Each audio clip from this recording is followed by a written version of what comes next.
For sure. We are live. Alexander, let's wait for some people to jump on board here because we're kind of doing an impromptu live. That's right. And let's wait for our first visitors to join us on this live stream. The topic that we are going to be covering, everybody, is going to be, of course, Iran. And the title of this stream is War Drums Beat Louder. And obviously, unfortunately, our last live stream that we did, we kind of ended it by saying hopefully cooler heads would prevail and this will kind of fade away, but it looks like it is not fading away. Now, we're doing this live stream from a cafe in downtown Athens. We have the Hilton Hotel straight ahead from us. We have the Caravel in the back. The name of this cafe is called Bistro 46, and we'll give a plug for the Bistro 46 cafe. We don't know what the picture quality looks like or the sound. There's a lot of wind, so we do apologize for the wind if it gets a little, fuzzy, the sound, or if there's a little pixelation on the screen quality.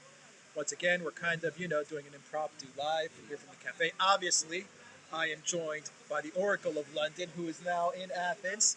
So let's call him for the day the Oracle of Athens. So let's see where people are joining us here. You can't hear us? Okay, can you hear everybody? Let me do something here. I still hear us, right? How's the sound now? Now I think the sound should be better. All is good. Stuart says all is good. Yeah. Sorry guys, I switched the mic. How's the sound now, everybody? Now that I switched it, let me turn up the volume a little.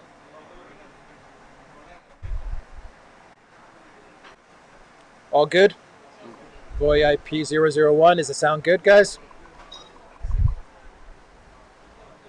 Okay, I hear you. Awesome. Okay. Thank you, Kristen. Thank you for that. Yeah. All right, Viriathis, Shepherd Ducks, I can hear you. Great. Guys, smash that like. Smash that like. Thank you for joining us on an Athens summer afternoon. Alexander, let's talk Iran. I've got Drudge Report actually opened, and let me read some of the titles here. And okay, sound is good now. Thank you, Mick. It says, War Drums, that's the title of Drudge. It says, U.S. puts Iran on notice and weighs response to attack on oil tankers. Drone-tracked boats.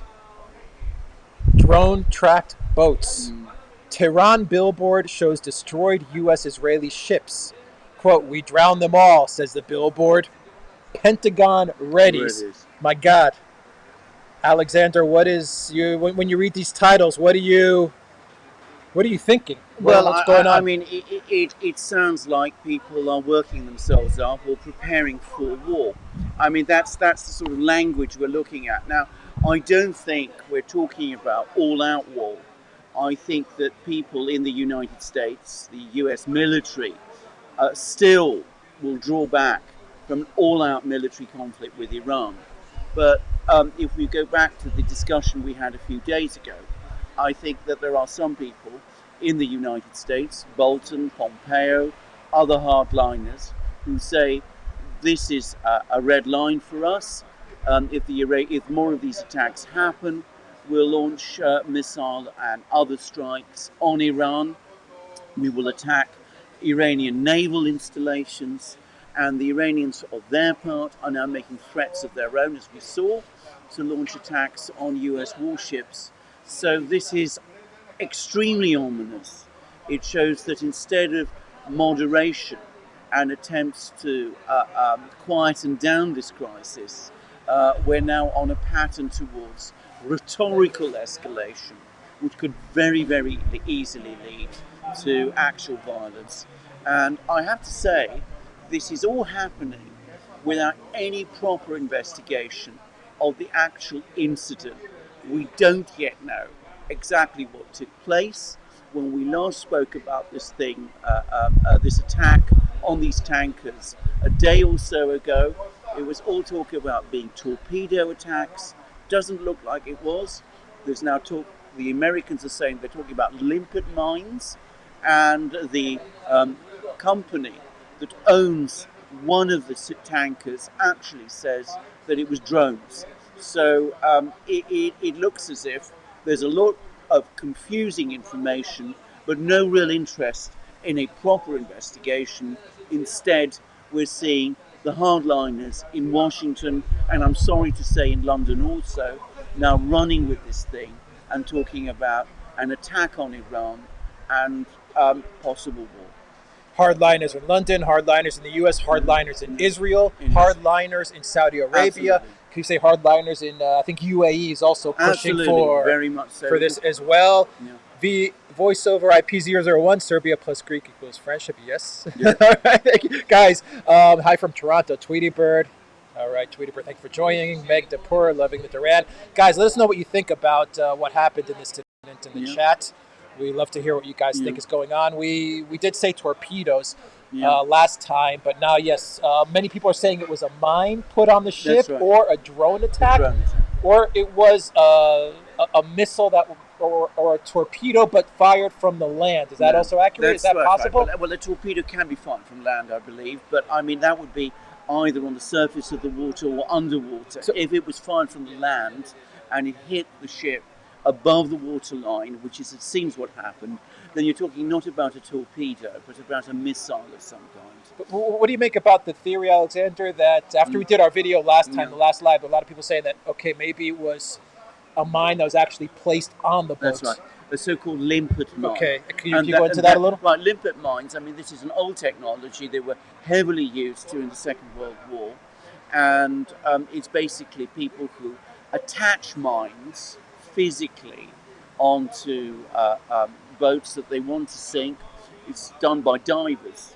I mean, that's the classic way of attaching limpet mines.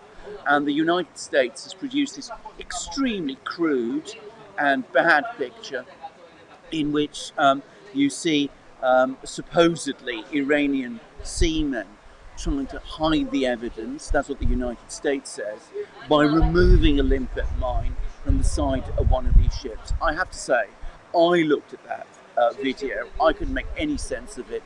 It didn't seem to me to show anything that you could make any sense of. And Jeremy Corbyn, who is the leader of the opposition in Britain, has said that that video was provided no evidence at all, and that in fact there's no credible evidence that Iran was behind these attacks. And I have to say, at the moment, I agree. No wonder Pompeo and Blair want to get Corbyn out. No, indeed so, exactly. No wonder they do. And in fact, already there have been attacks on Corbyn because of this, with people who say that he's again siding with the West's enemies instead of with the West's friends, when in fact all he's saying is this is a dangerous incident that needs to be investigated, which it clearly does, because we don't yet know exactly what happened, let alone who did it.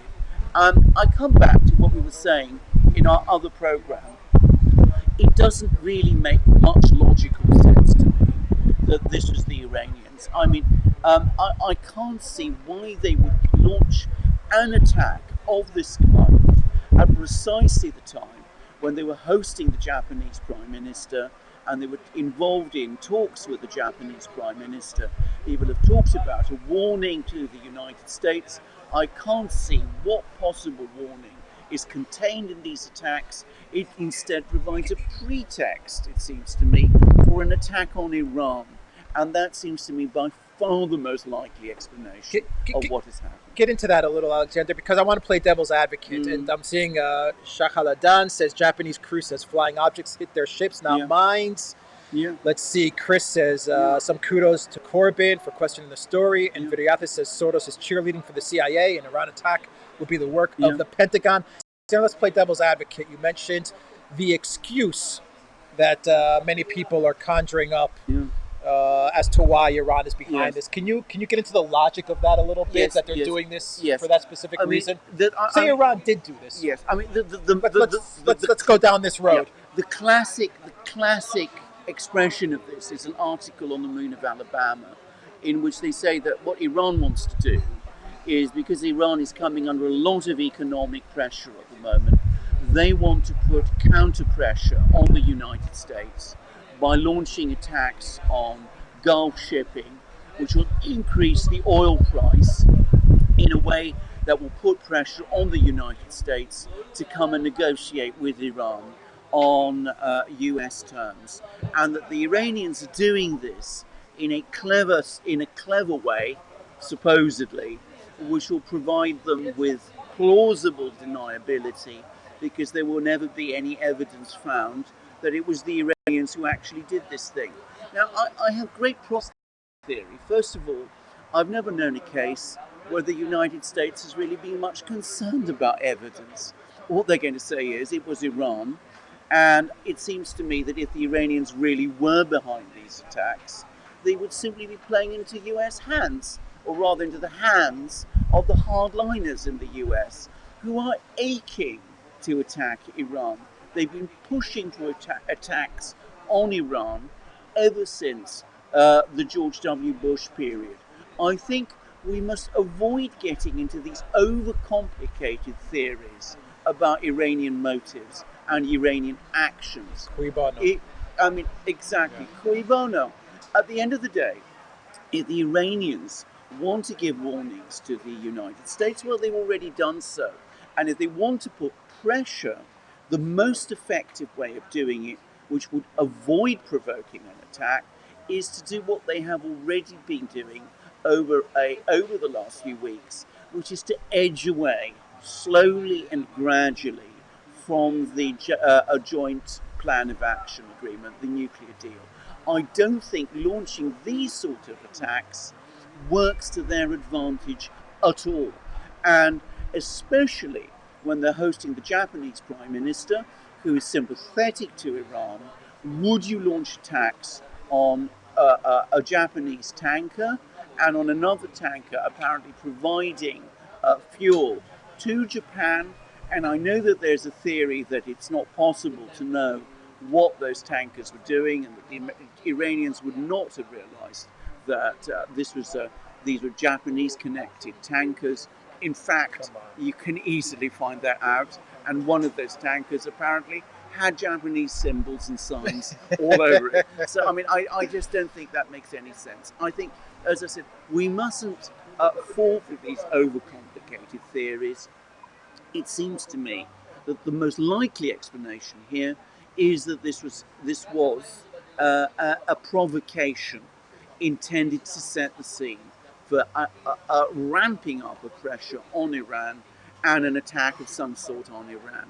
And all the indications are, at the moment, that is working. All right, super chat from American Rebel, $10. Thank you very much. Good morning, gents. Just tuned in. Thank you for that super chat, American Rebel. We really appreciate it. And I think we have another super chat from Tweety Bird. Let me find it here. Where is that super chat? Yes, super chat. Thank you for taking your weekend to inform us. Thank you, Tweety Bird, for that $50 super chat. Thank you very much, Tweety Bird. And from Penguins fan, Gulf of Oman doesn't make any sense while Japanese officials in Iran and this happens. Yeah, absolutely. It doesn't make any sense. Agree. I would add, by the way, that there's a report from apparently the crew that not only were these drones, which they probably were, that it was drones that attacked the ship, not limpet mines, which is what, of course, the United States is saying. But the direction that these drones came from points away from Iran. Now, as I said, that may not be conclusive, but to my mind, it builds on the evidence that this probably wasn't the Iranians. I can't see why it would be. Alexander, Saudi Arabia and Israel. Can you get into a little detail as to why they would want the U.S. to go into conflict with Iran? Because a lot of people, we always say, yes, this does look like a provocation. Yes. The most likely suspects in this provocation is the Cui bono always points to outside of the U.S. You say Israel and Saudi Arabia. Yes. Why does Israel and Saudi Arabia want war with Iran? Why? Right. Let's start with Israel. For Israel, there are two things to say. Firstly, there's Benjamin Netanyahu's personal problems. he had an election recently in Israel, which he appeared to win, but in fact he's not been able to form a government in Israel. And on top and beyond that, there's a criminal case now against him. So Netanyahu is in severe political difficulty, and striking out, hitting out at Iran is a way to bolster his support in Israel. But the overriding thing with Israel is that the Israelis perceive Iran as their great adversary now in the Middle East and in the larger Islamic world. It was Iran that supported Hezbollah in Lebanon, and it was Hezbollah that fought Israel to a standstill with Iranian backing in the 2006 war. A major defeat and embarrassment for Israel, which the Israelis ever since have been determined to reverse. It was also Iran that played a key role in defeating the insurgency against us, the jihadi insurgency against Bashar al-Assad's government in Syria. It's well known that Israel supported that insurgency because it wanted to weaken Syria, Syria being, of all the countries, the Arab countries in the Middle East, the one which is most implacably hostile to Israel. And of course, beyond that, there is this emergence of what some people in the West are talking about, the so-called Shia Crescent, or the axis of resistance, this group of countries in the Middle East, Lebanon, Syria, and of course Iraq, which now has a Shia majority government, all of them aligned with Iran, all of them resisting or hostile to Israel. The Israelis sense that with the growth of Iranian power and with this Iranian alliance system strengthening in the Middle East, Israel's strategic position in the Middle East is slowly weakening. So from their point of view, an attack on Iran, which the Israelis see as the heart of this challenge, is in Israel's vital interests. They want to break Iran so that they can break the axis of resistance and re-establish Israel as the dominant military power in the Middle East. That's the Israeli dimension. Okay, so before you go to Saudi Arabia, hold that thought. Super chat from Anthony Deadeye. Thank you for that super chat. Calispera seems they tried to ignite fire with BS. So on that note, with that super chat, the BS that we are seeing trying to ignite fire, you went over Israel, Alexander. Thank you, Anthony, as well for that. Alexander, Saudi Arabia. Now, Saudi Arabia has a slightly different dimension. Now, from the Saudis, there are three factors. Firstly, Saudi Arabia is, of course, a Wahhabi Sunni autocratic monarchy. Iran is a Shia Islamic republic with very strong elements of democracy and with a civil society. From the Saudi point of view, that is anathema. It is anathema for religious reasons, because the Wahhabi sect that dominates Saudi Arabia is incredibly hostile to Shiism and has been for centuries. But it is also a challenge for political reasons, because it shows to Saudi Arabia, or rather to the Saudi people, that it is possible to organize a society, an Islamic society, with more than just elements of democracy. I mean, Iran has a fairly highly developed political and civil society structure, and it's got elections and contested parties, which of course is the opposite of the autocratic system that Saudi Arabia has. Or the UAE. Or the UAE, or all of the Gulf states have. So from their point of view, Iran is both a sectarian rival, because it is Shia, and it is also a rival because it represents an alternative model for Islam to their own.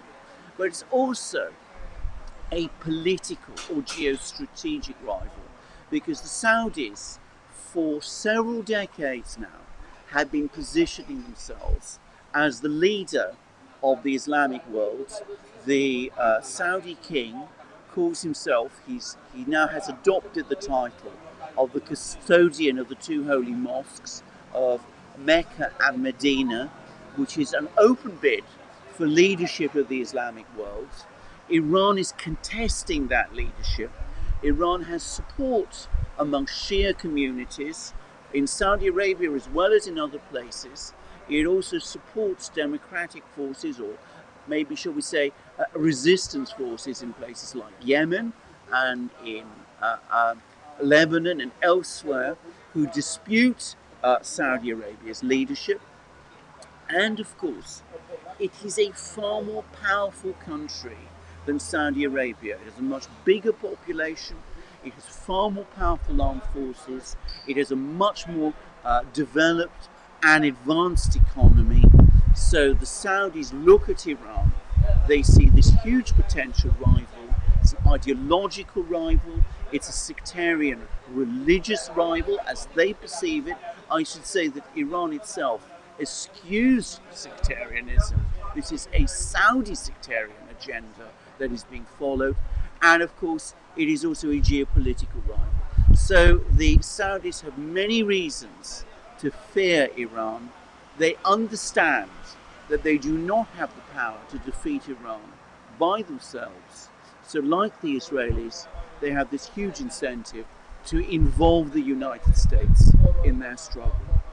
All right, super chat from Penguins fan. What would Iran defense do now? So, what does Iran do now?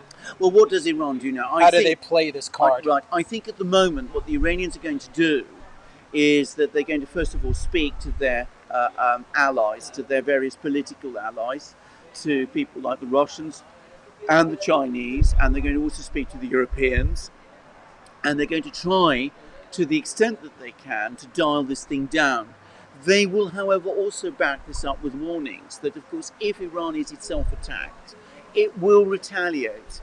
I mean, these pictures that we're seeing of American ships being attacked by Iranian missiles that are appearing in Tehran, these are a warning to the United States. Iran does have ballistic missiles capable, as the Iranians claim, of attacking US warships. So they do have a military response, and they do have the means, as they claim, to block the Straits of Hormuz, where most of the oil passes, and that would cause a massive crisis in the world oil market. But longer term, I understand that the Iranians are talking about trying to develop within Iran a kind of siege economy, develop the Iranian economy to the extent that they can, so that it no longer relies upon oil, that it becomes more self-sufficient in terms of consumer goods and industrial goods and food, and that they develop their economy by themselves. Now, I think that some of these claims are perhaps, shall we say, optimistic, and that the Iranians will need help from countries like China and Russia to implement them. I think that for the Iranians to carry out this very ambitious program that apparently is being talked about in Iran, to reorient their economy to the extent that it's been talked about, I think it's possible, but I think we're talking about a very long time frame, perhaps a decade or so. I don't think Iran has that decade, but I think it does have friends, and I think it can work to build up its relationship with those friends. So, to come back to what I said, a three-part response. One, a diplomatic response to dial down the tension. Second, a military preparation, a willingness to strike back if they themselves are attacked, and a publication of their capabilities to do so. And third, a longer run economic and social program to prepare their society and their economy for what is increasingly looking like a long siege. Alexander, where's Turkey in all of this? Is Iran an ally with Turkey? Yes, Turkey is an ally of Iran at this time. I mean, Erdogan has problems with the United States of his own. He's refusing to withdraw from the S-400 missile program with the Russians.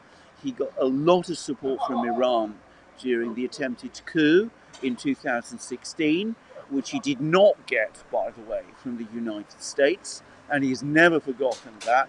He leads an Islamic government, an elected Islamic government in Turkey, which gives him an affinity with Iran. He is not on good terms with the Saudis, as we saw over the Khashoggi affair, and he is basically backing Iran in this confrontation, and I'm confident that he will continue to do so. And I saw earlier in the chat someone wrote Trump is awfully quiet. I believe it was Shad, if I got the handle correctly. He said Trump is very quiet.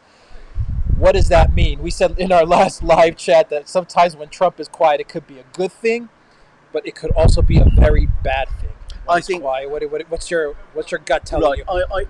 My gut is telling me that he's looking upon these events with great concern and great horror, and that he's trying, in his own way, to bring this whole situation under some kind of control. I say that not because I think Donald Trump is somebody who likes Iran. On the contrary, I think he is deeply hostile to Iran.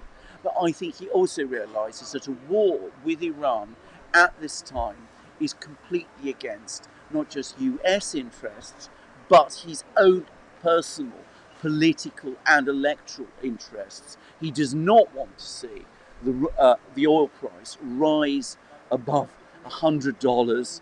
It could even, as I said on our previous program, if the Straits of Hormuz is blockaded, go up to $250. He does not want to see a war with Iran, which results in American lives being put at risk. He does not want to see anything like that happen in the run-up to the 2020 election. But he has a tiger by the tail.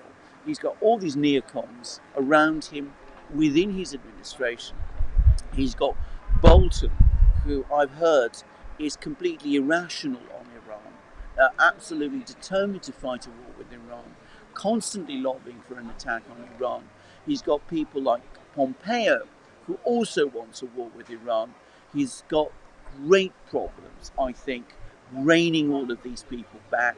And like every US president, the one thing Donald Trump doesn't want to see is weak. All right, let's go to some super chats. Alexander from Lord Brett Sinclair, £5 super chat. If Steele starts to talk, who will be the biggest loser, and will the Clintons ever be prosecuted? A little off topic, but very quickly. But it's not so far off. Not so far off topic, because a war would be an interesting distraction from what I think will be a hammer dropped on the Democrats via Barr and Durham. Absolutely, and the short answer, if Christopher Steele talks, there will be three people who will be sweating: John Brennan, former director of the CIA, James Comey, former director of the FBI, and Hillary Clinton. Yeah, Glenn Simpson will not be sleeping easily in his bed. And you know, Clinton has done this before. Yeah. And I know that, on the subject of Clinton sweating, it was Clinton, when he was under investigation, Bill Clinton, when he was president, that launched the war against Serbia. Exactly. So, I mean, when it comes to distractions, never underestimate the Clintons. No. They will launch a war. They have no problem launching wars in order to distract away from their crimes or any other investigations that are going against them. So Correct. just keep that in mind. But let's go to a super chat from Jackie Runecaster, a £2 super chat. Thank you very much for that super chat, Jackie. Alexander, what is going on now? What are we looking at as this crisis, which is really becoming a crisis, unfortunately starts to unfold? What are you taking a look at? I think the next. What are you on the lookout for? I think the next 48 hours are absolutely crucial.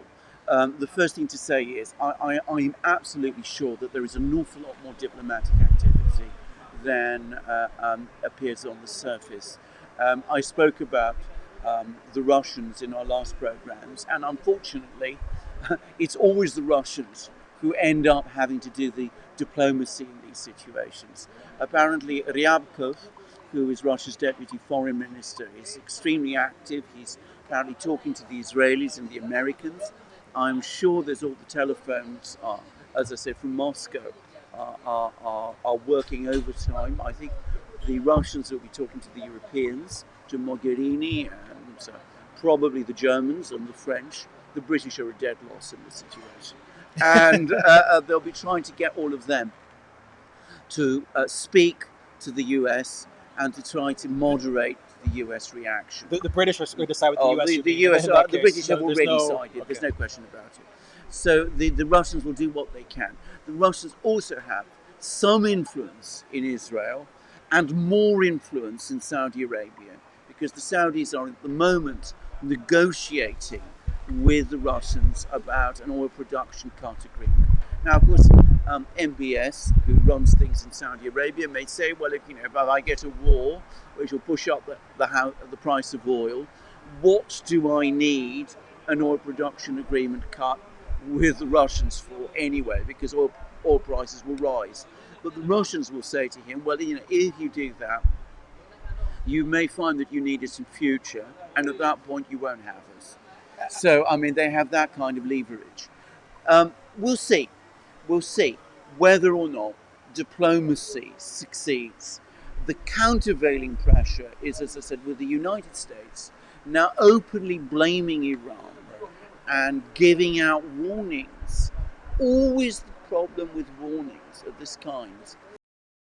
After the United States has already said Iran is responsible, after the United States has already said that it's going to react if Iran does these things again, having said these things without any investigation, that is an open invitation to people like the Saudis or the UAE or the Israelis, if they want to provoke a war with Iran, to do this sort of thing all over again, because they've now got a red line that the United States has drawn, and they can come around to the Americans and say, well, you already said it's the Iranians. The Iranians are now testing the red line.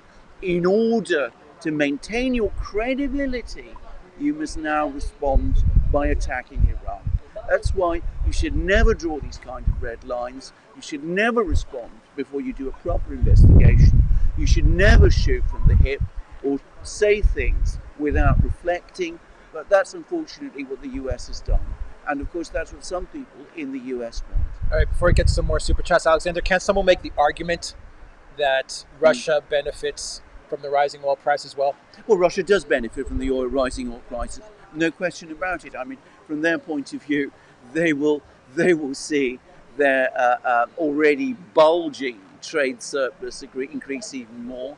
Their already bulging budget surplus, around 3% of GDP, increase even more.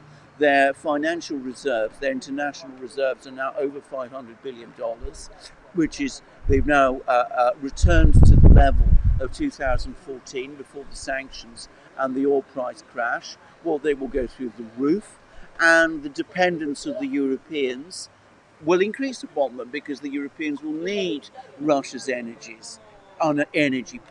if there is a crisis in the Gulf, and that will increase Russian leverage in Ukraine.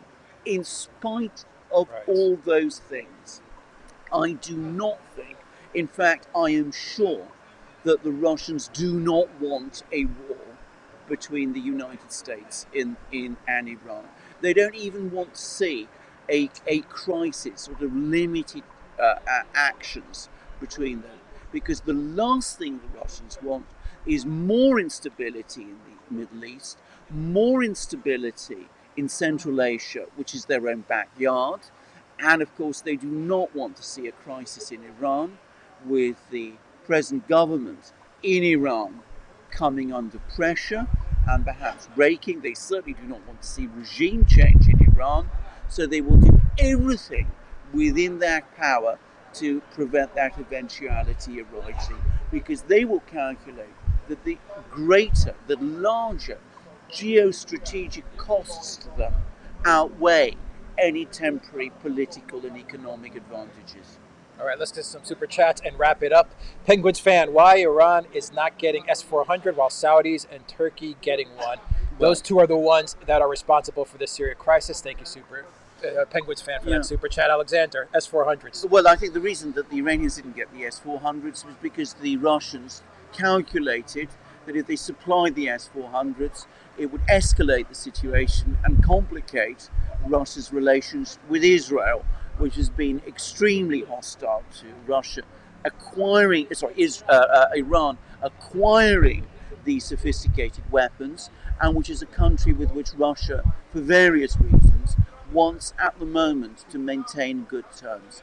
But if there is a military attack on Iran, all those sort of bets come off. If there is a war with Iran, I think you will start to see Russian military aid to Iran initially quietly, but then increasingly openly increase, because, as I said, for the Russians, the geopolitical imperative is to maintain, to preserve Iran. And they've had their difficulties in their relations with Iran. They don't want to jeopardize their relations with Israel and with Saudi Arabia. But if push comes to shove and there's an all-out war, they will do whatever they have to do in order to preserve Iran. All right. Deborah J. Bush, super chat. 10. All right. Thank you very much for that super chat, Deborah. And we have from Simon Coates, a super chat. Isn't this also about America trying to stop the Chinese One Belt, One Road? Yes. Alexander, what do you make of that? Yes, I think that's absolutely right. I mean, can I just say, going back... Iran plays a pivotal role. Absolutely in the pivotal role. And going back now to the original sanctions, the ones that the JCPOA lifted, one of the reasons why the Russians and the Chinese lobbied so hard for the sanctions on Iran to be lifted is because the Russians and the Chinese wanted Iran to be able to integrate itself with the One Belt, One Road, and indeed with the Eurasian Economic Community. In other words, to become a fully fledged member of the Eurasian institutions. Rouhani, the president of Iran, as we're speaking, is apparently going to Bishkek, the capital of Kyrgyzstan, to attend a Shanghai Cooperation Organization summit, which the Russians and the Chinese are hosting.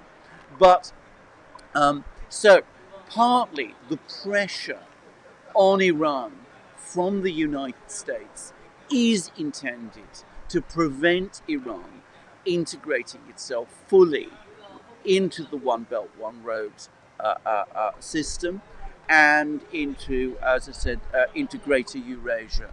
The point will come if the United States persists with what it is doing, when the Russians and the Chinese will say to themselves, well, we need Iran in the One Belt, One Road. It doesn't matter whether there are sanctions or not. We don't recognize the validity of these sanctions, which are being imposed without the agreement of the United Nations Security Council, and we're going to have them in these institutions anyway.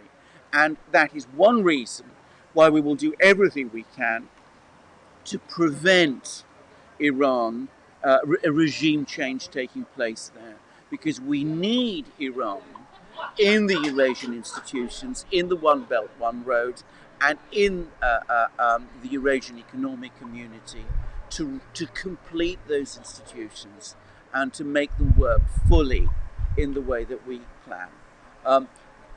One Belt and One Road can take place without Iran, but in order to function optimally, it needs Iran.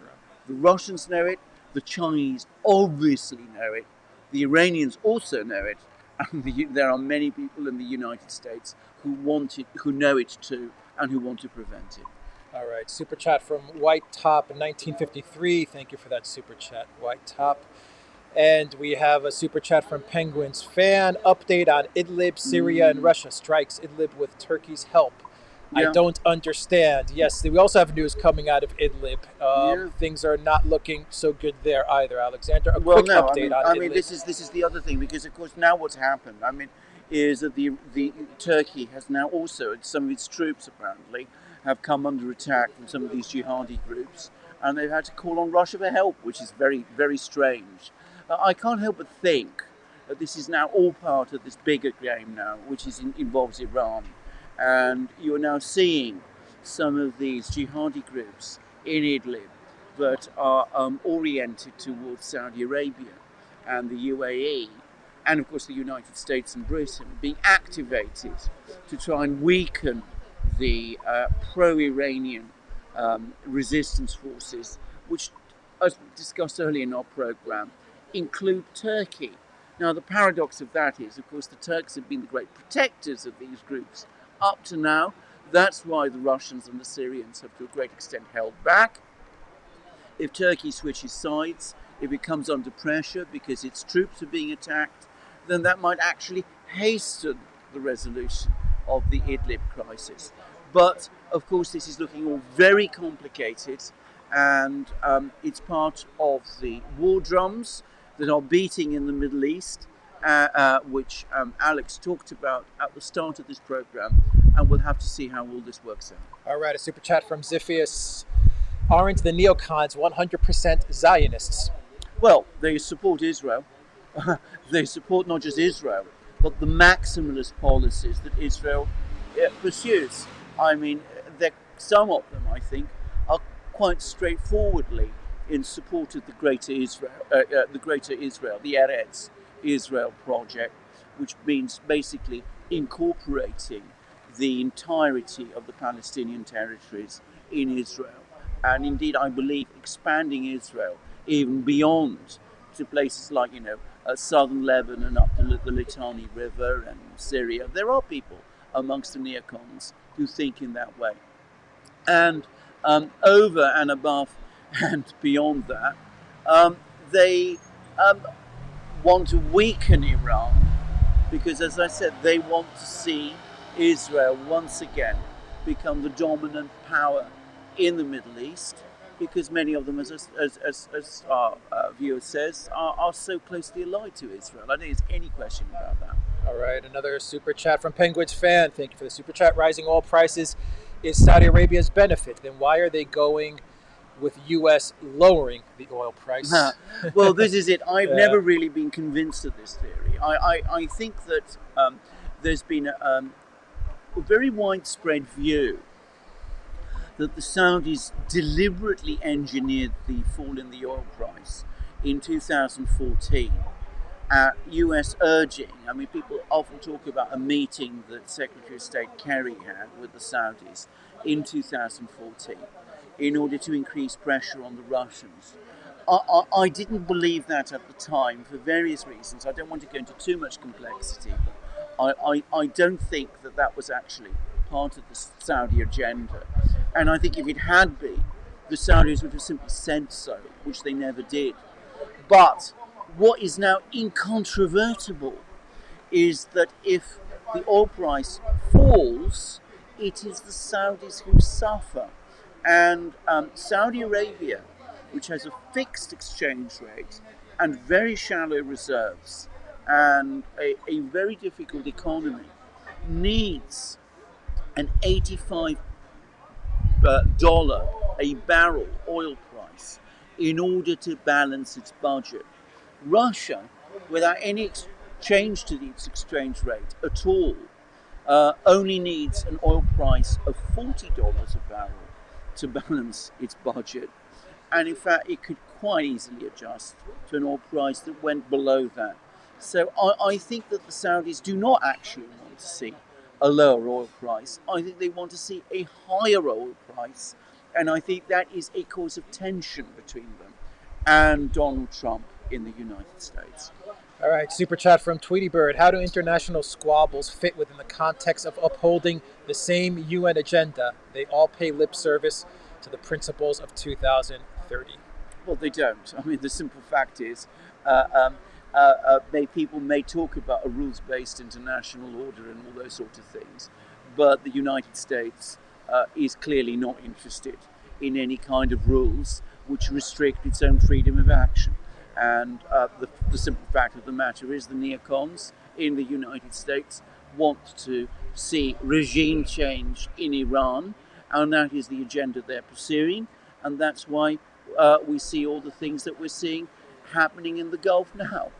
All right, international rules be damned. From Exactly. Jonathan Gillespie, super chat. Major difference between this and Iraq that arguably prevents a war from breaking out is a lack of uniformity in the propaganda. That's an excellent point. It's a very, very This good time point. we do have the internet. We have channels like the Duran, and we have a lot of other channels which are squarely against any kind of conflict with Iran. Absolutely, and that's absolutely right. Can I just add, though, that channels like the Duran, channels like us, as a consequence of what we do, we are all coming under a very great deal of pressure. I mean, it's not easy for us to do what we're doing. We get demonetized and all over the place. So that's why we need your support.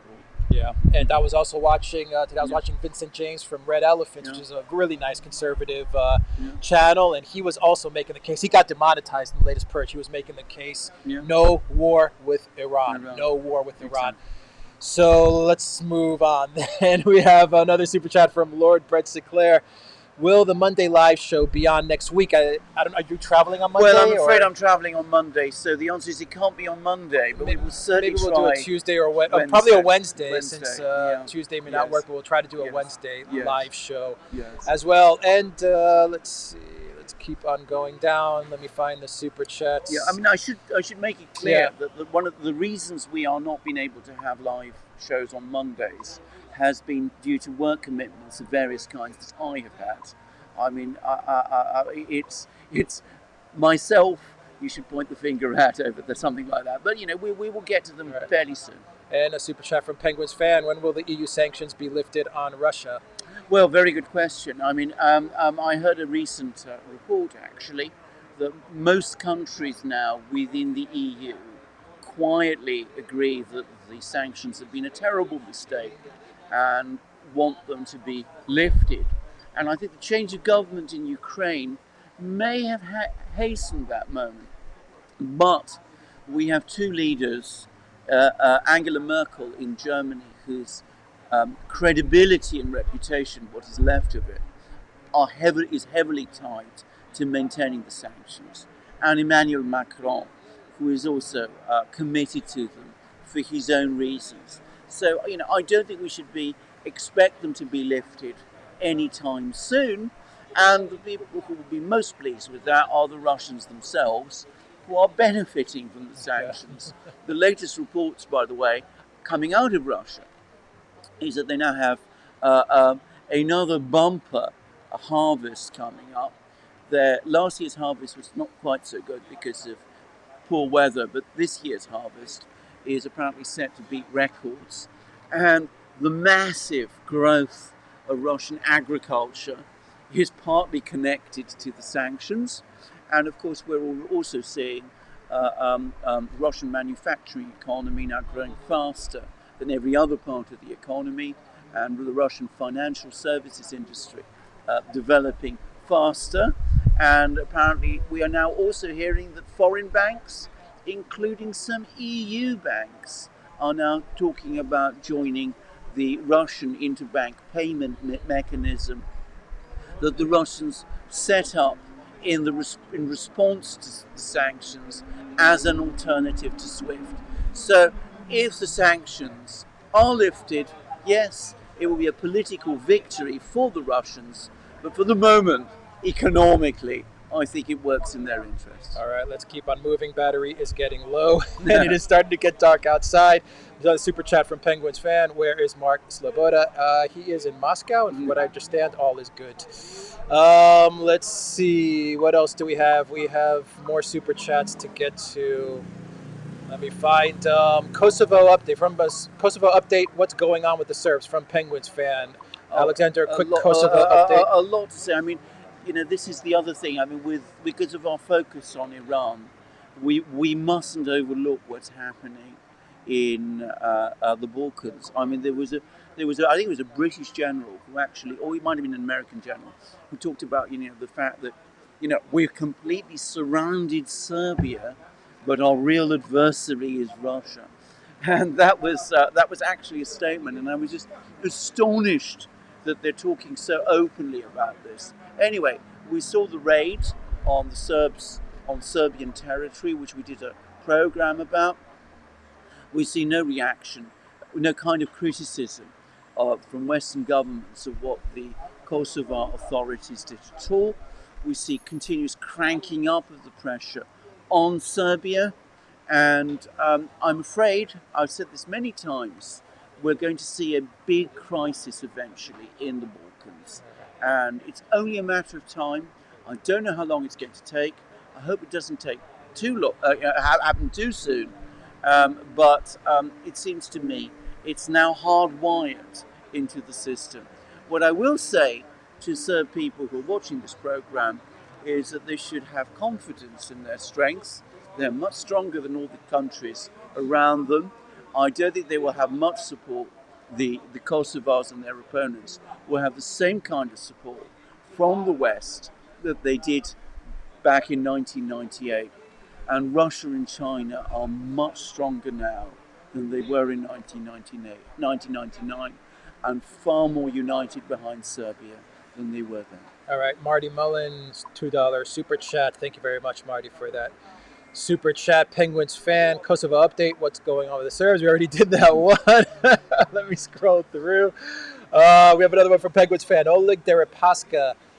Did he play a role in Montenegro separating from Serbia? Very quickly, our battery is running very low. I don't know the whole story, but Derek Basker has his fingers in many, many pies, and frankly, it wouldn't surprise me at all. I think that one of the things we need to find out, or need to find out, is we need to get to the bottom of the things that Derek Basker has been up to. A connection to Christopher Steele, for example, that certainly needs to be investigated. I suspect that before long, if not already, the Russians will start to investigate him also. All right, guys, let's wrap it up. Our battery is getting low. It's starting to get a little dark outside as well. Thank you for joining us for this impromptu live stream from Bistro 46 in downtown Athens. Thank you, everybody, for your questions and for your super chats. We really appreciate it. Go to the Durant Shop, pick up a t-shirt, help support us. What else? And you see the nice shirts that we're wearing them right now. That's right. Nice, and they look perfect in this weather. And they're so comfortable. Exactly. You can find us on BitChute as well. We have a channel on BitChute. The link is in the description box down below. So if you don't want to find us on YouTube, you can find us on BitChute. And what else, Alexander? Share the channel with everybody you know. Smash that like button. Thank you. Buy our ebooks. Buy our ebooks with a forward via Alexander on Brexit. We have one coming up on Russiagate. And guys, this computer is about to shut off. So thank you very much. Have a great Saturday. Goodbye from Athens.